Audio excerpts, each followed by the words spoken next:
Welcome to World News. This is Jyoti. Let's down to the details. President Donald Trump has suggested that Spain be removed from NATO alliance due to its failure to meet the 5% defense spending target he advocates. Speaking to reporters in the Oval Office, Trump reportedly referred to Spain as the laggard among member nations and claimed it had no excuse for falling short. He added that perhaps Spain should be thrown out of NATO, sparking diplomatic concern. The comment comes amid Trump's push for increased military contributions from allies. Spain has defended its role in NATO, citing strategic deployments and humanitarian aid. The remark has stirred debate over alliance unity and spending expectations. Observers warn that such rhetoric could strain transatlantic relations. NATO officials have yet to formally respond to Trump's statement. 5%, not 2%, and most people thought that was not going to happen, and it happened virtually unanimously. We had one laggard. It was Spain. Spain. You have to call them and find why are they a laggard, and they're doing well too. You know, the funny thing, because of a lot of the things we've done, they're doing fine. They have no excuse not to do this, but that's all right. Maybe you should throw them out of NATO, frankly. I requested that they pay 5%, not 2%, and most people thought that was not going to happen, and it happened virtually unanimously. We had one laggard. It was Spain. Spain. You have to call them and find why are they a laggard, and they're doing well too. You know, the funny thing, because of a lot of the things we've done, they're doing fine. They have no excuse not to do this, but that's all right. Maybe you should throw them out of NATO, frankly. I requested that they pay 5%, not 2%, and most people thought that was not going to happen, and it happened virtually unanimously. We had one laggard. It was Spain. Spain. You have to call them and find why are they a laggard, and they're doing well too. You know, the funny thing, because of a lot of the things we've done, they're doing fine. They have no excuse not to do this, but that's all right. Maybe you should throw them out of NATO, frankly.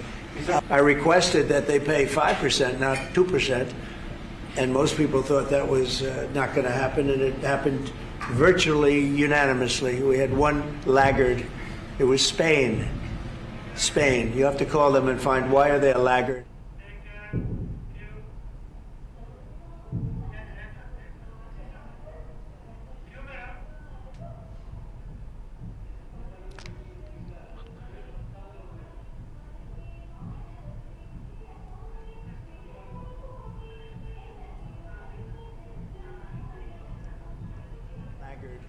It was Spain. Spain. You have to call them and find why are they. Russian President Vladimir Putin has praised US President Donald Trump's role in helping broker the Gaza ceasefire, calling it a meaningful contribution to peace efforts. Speaking to reporters, Putin acknowledged Trump's diplomatic involvement but refrained from commenting directly on the Nobel Peace Prize decision. He noted that while Trump's efforts were commendable, it was not his place to judge the Nobel Committee's choices. Putin added that past recipients have sometimes been awarded despite doing little for peace, subtly questioning the selection process. His remarks come after Venezuelan opposition leader Maria Corina Machado was named the 2025 laureate. Trump's allies had lobbied for his nomination, citing his role in Middle East negotiations. The Russian leader emphasized the importance of diplomacy and peaceful resolution of conflicts. His comments have added a new layer to the global conversation surrounding the Nobel Peace Prize. Но достоин или недостоин действующий президент США Нобелевской премии, я не знаю. Но он реально много делает для того, чтобы разрешить такие сложные, десятилетиями длящиеся, годами, а то и десятилетиями длящиеся кризисы. И уже говорил точно, я знаю, по отношению к кризису на Украине, он искренне стремится к этому. Чего-то там удалось, чего-то не удалось. Может быть, еще нам многое удастся сделать. Он точно старается, точно работает над этими вопросами достижения мира и разрешения сложных международных ситуаций. Вот самый яркий пример – это ситуация на Ближнем Востоке. Если удастся довести до конца все, к чему Дональд стремился, все, о чем он говорил, и бог с ним, не мне судить, но достоин или недостоин действующий президент США Нобелевской премии, я не знаю. Но он реально много делает для того, чтобы разрешить такие сложные, десятилетиями длящиеся, годами, а то и десятилетиями длящиеся кризисы. И уже я говорил точно, я знаю.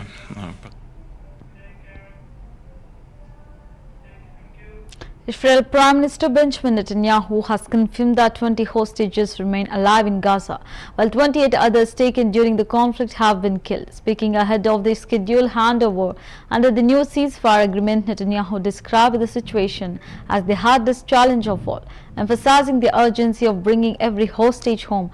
The transfer is expected to begin Monday evening as part of the terms brokered in the latest diplomatic breakthrough. Netanyahu's remarks reflect the emotional toll of the hostage crisis and the complex path ahead for Israeli negotiators. The ceasefire deal has renewed hopes for humanitarian relief and further de-escalation in the region.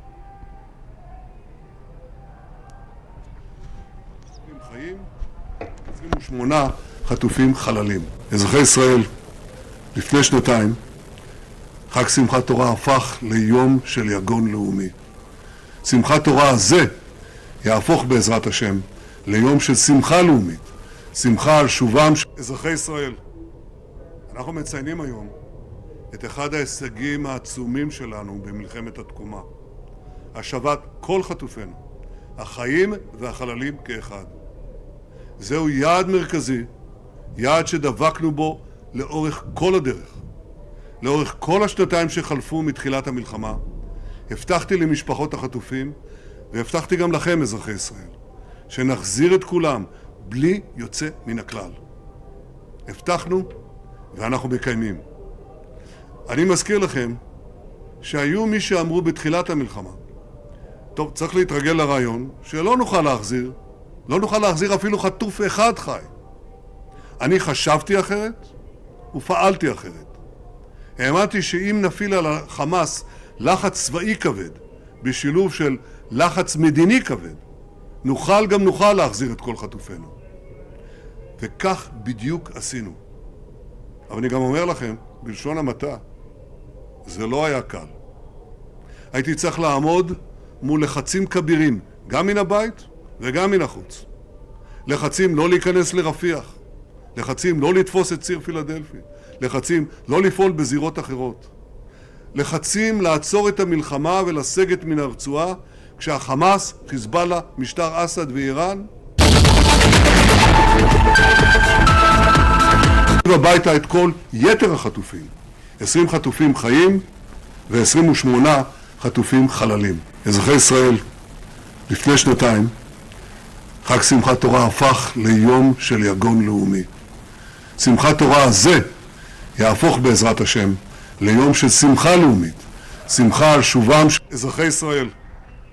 אנחנו מציינים היום את אחד ההישגים העצומים שלנו במלחמת התקומה. השבת כל חטופינו, החיים והחללים כאחד.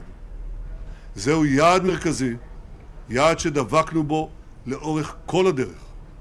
לאורך כל השנתיים שחלפו מתחילת המלחמה, הבטחתי למשפחות החטופים, והבטחתי גם לכם, אזרחי ישראל, שנחזיר את כולם בלי יוצא מן הכלל.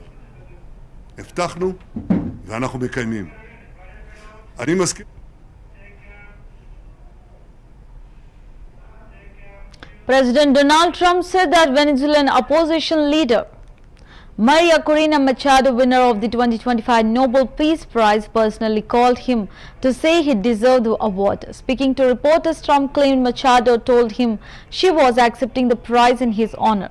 Citing his peace efforts, he listed his role in brokering the Gaza ceasefire and supporting democratic transitions as key achievements. Trump emphasized he never asked for the prize but appreciated the gesture. The comment follows speculation over his nomination and reactions to being passed over. Machado has not publicly confirmed the call. The statement has stirred debate over Trump's influence on global diplomacy.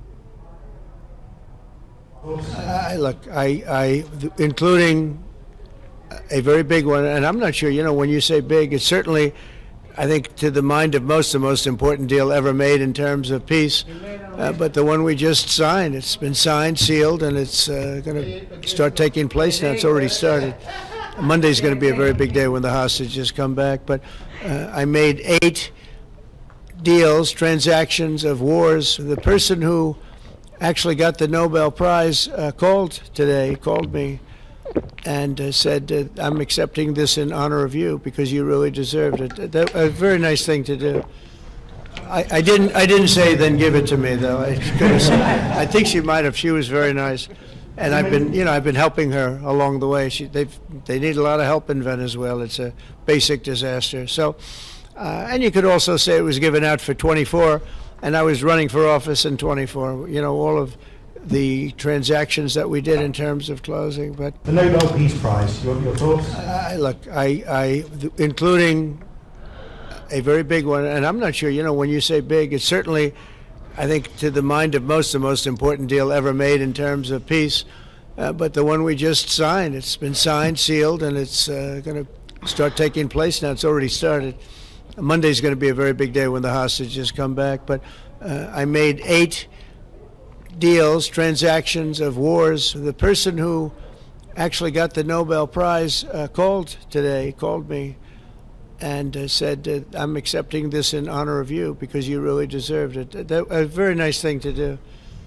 I didn't say then give it to me though. I think she might have. She was very nice, and I've been helping her along the way. They need a lot of help in Venezuela. It's a basic disaster. So, and you could also say it was given out for 24, and I was running for office in 24.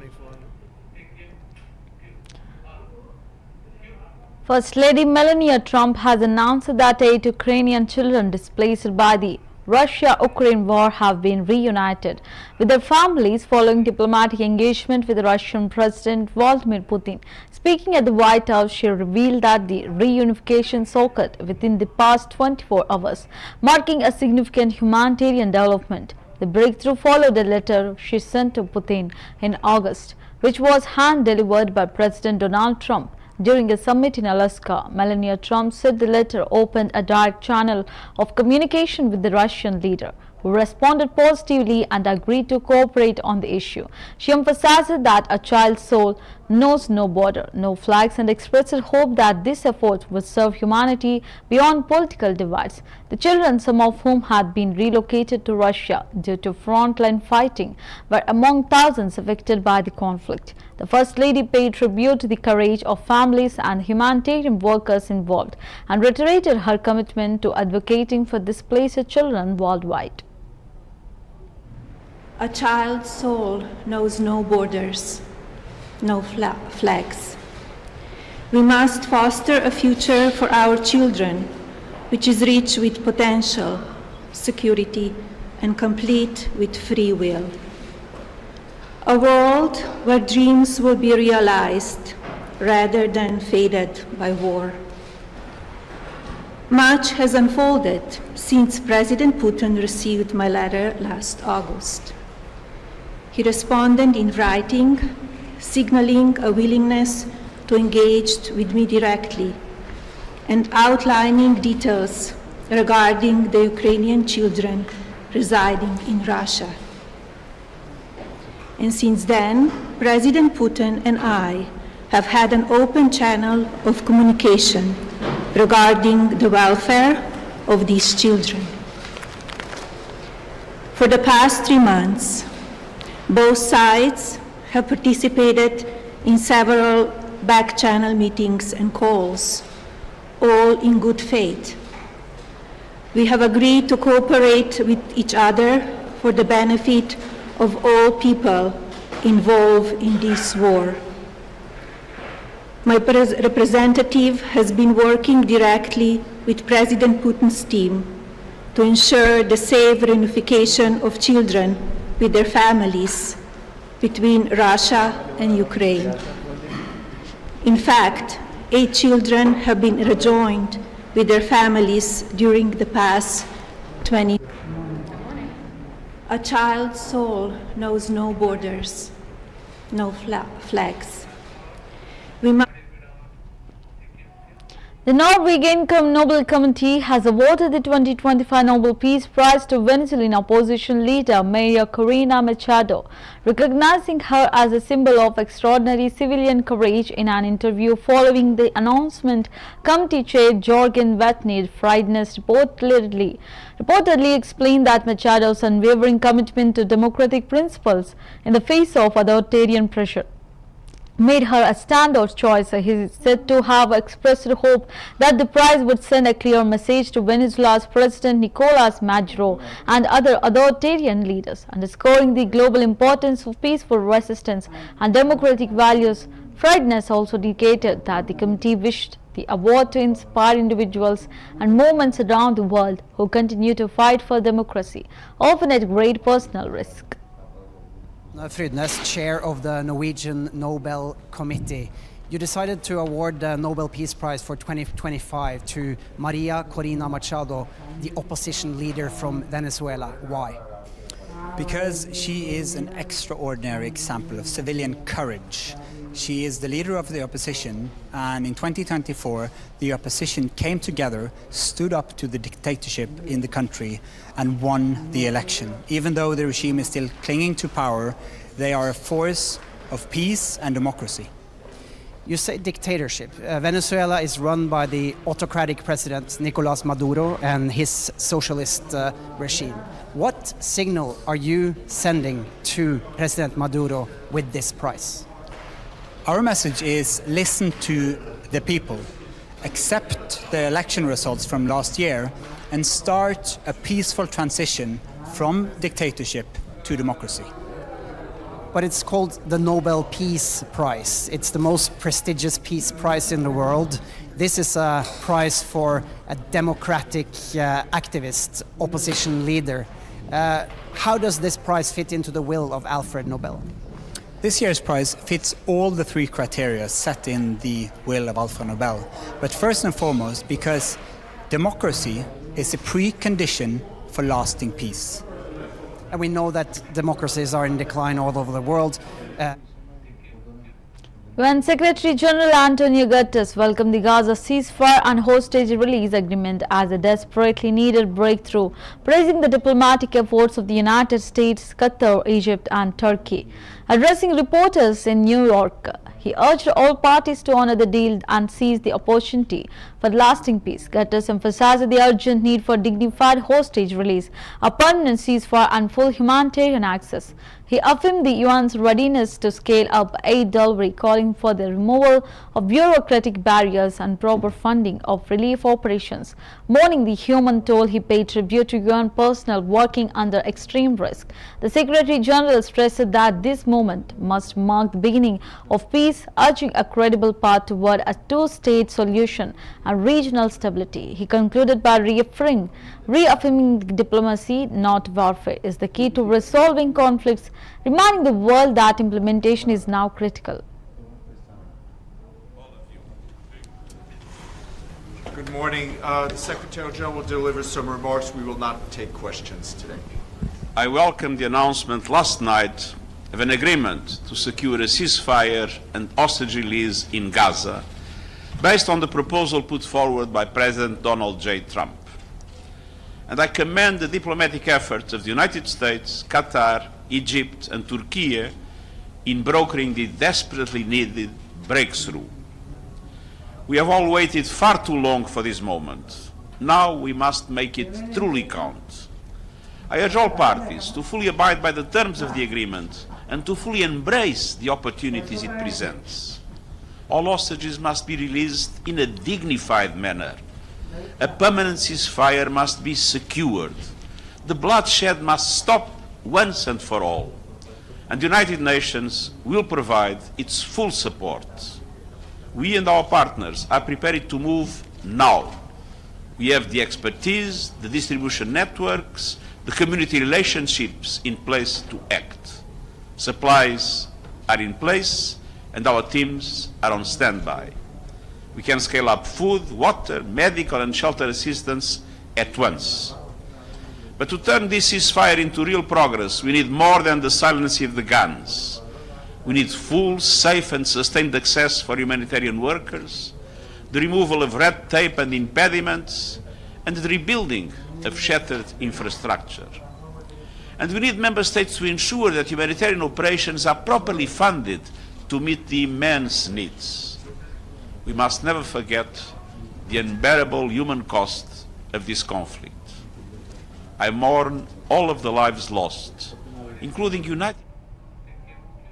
Spain's Defense Minister Margarita Robles has strongly reaffirmed the country's commitment to NATO following President Donald Trump's suggestion that Spain could be expelled from the alliance over defense spending. In a statement responding to Trump's comments, Robles emphasized that Spain remains a reliable and dedicated NATO partner, fully committed to its collective defense obligations.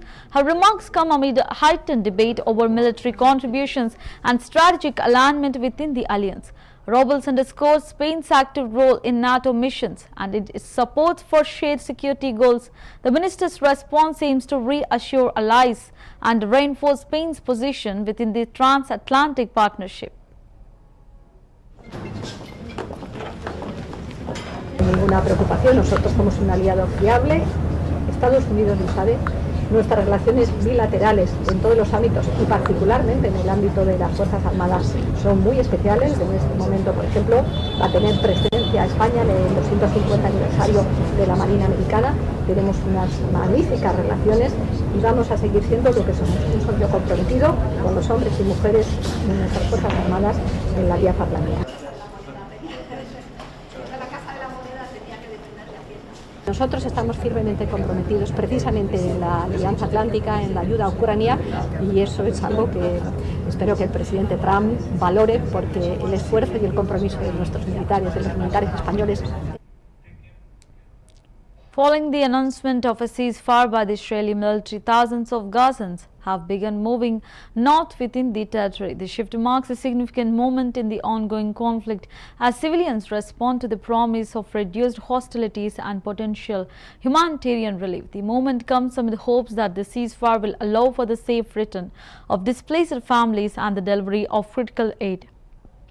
Local sources report scenes of cautious optimism, with the families traveling together and aid groups preparing to mobilize. The ceasefire agreement brokered through international diplomacy aims to halt weeks of intense fighting.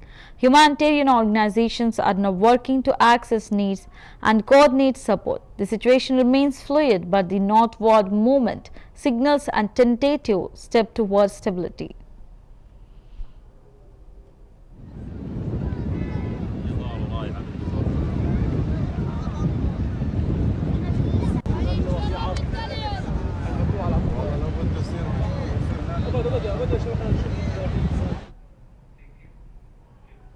Violent clashes broke out in Lahore as police attempted to block thousands of Islamist demonstrators from marching toward Islamabad. The protesters were en route to the capital to stage a pro-Palestinian rally outside the US Embassy. According to officials, security forces intervened to prevent the convoy from departing, triggering confrontations that escalated quickly. Demonstrators reportedly threw stones, while police responded with tear gas and baton charges. The rally was organized in solidarity with the Palestinians amid the ongoing Gaza conflict. Authorities cited security concerns for halting the march, while organizers accused the government of suppressing free expression. The situation remains tense as both sides brace for further developments.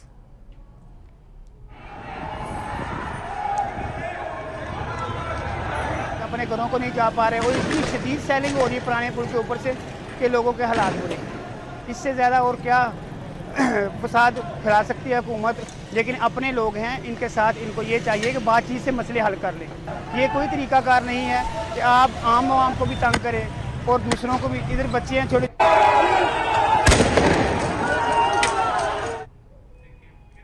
Conservative commentator Benny Johnson has addressed a death threat sent to his family following the assassination of fellow activist Charlie Kirk. U.S. Attorney General Pam Bondi Johnson revealed that the suspect, George Isbell Jr., was arrested for mailing threatening communications.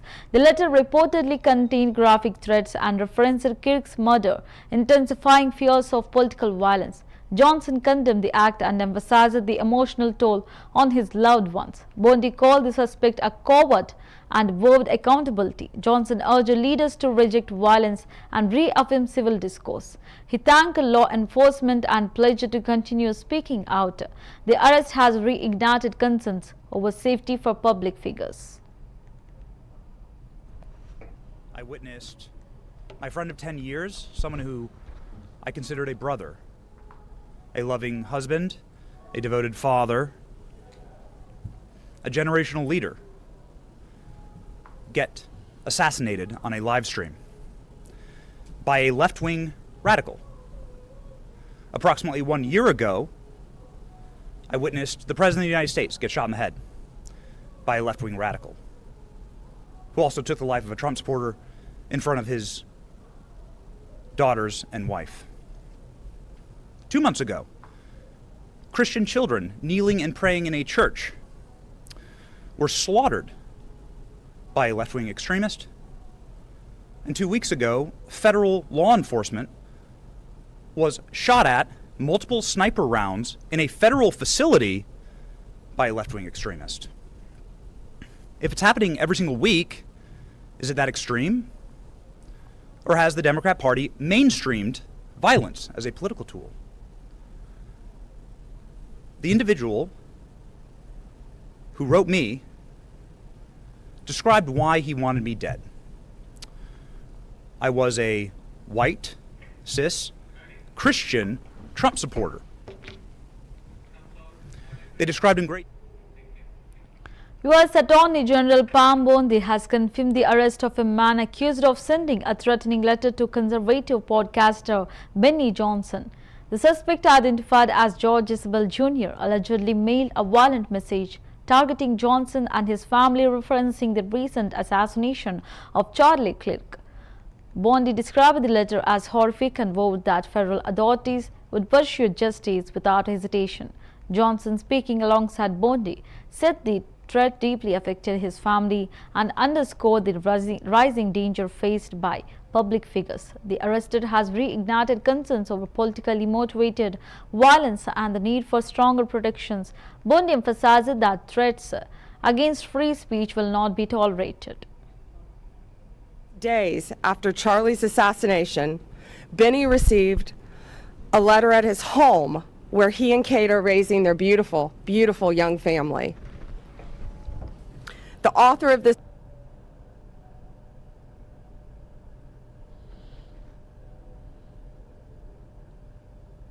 dead. And I'm proud to announce that we have arrested the author of this letter.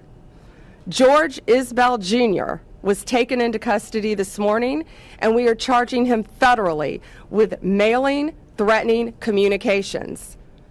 The individual who wrote me described why he wanted me dead. Just days after Charlie's assassination, Benny received a letter at his home where he and Kate are raising their beautiful, beautiful young family. The author of this letter made it very clear that he hated Benny because of his views, and he wanted Benny dead. And I'm proud to announce that we have arrested the author of this letter. George. That's the wrap of the world news. Keep watching CVR News English.